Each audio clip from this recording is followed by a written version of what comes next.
High বন্ধুরা, দেখো আমি আজকে কি রান্না করবো। চিংড়ি মাছ কেটে নিয়েছি।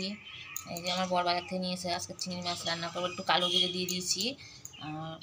এই যে নুন হলুদ দিয়ে দেবো পরিমাণ মতো।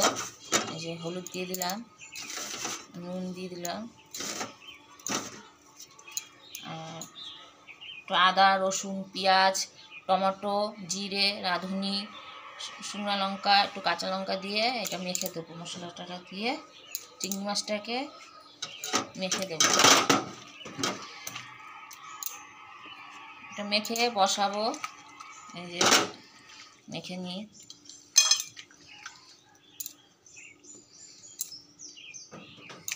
এই যে মেখে নিলাম। একটু তেল দিয়ে দেবো।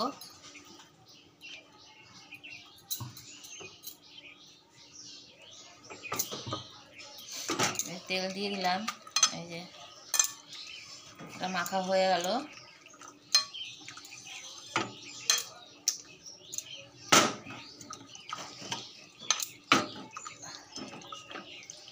মেখে নিলাম।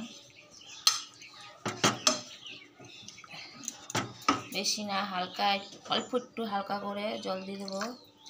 মাছটা যেন ভাপাটা হয় এই জন্য দিয়ে জলটা দিয়ে মেখে নিলাম।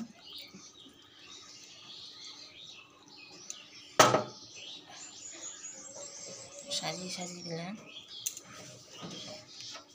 এবার আমি গ্যাসটা জ্বালিয়ে দেবো।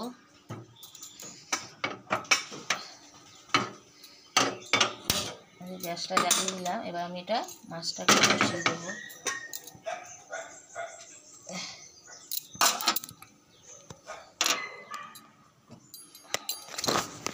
এই মাছটা বসিয়ে দিলাম। এবার এটা ভাপ দিয়ে হয়ে গেলে ভাপ দিয়ে নিই।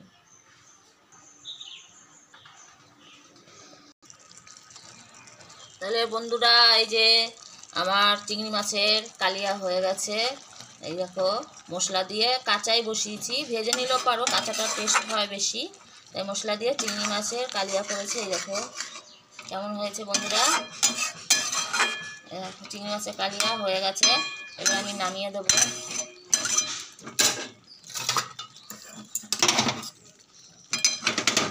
গ্যাসটা অফ করে দিই। চিংড়ি মাছের কালিয়াই দেখো কেমন হয়েছে বন্ধুরা। দেখো আজকে বানিয়েছি চিংড়ি মাছের কালিয়া। নামিয়ে দিলাম।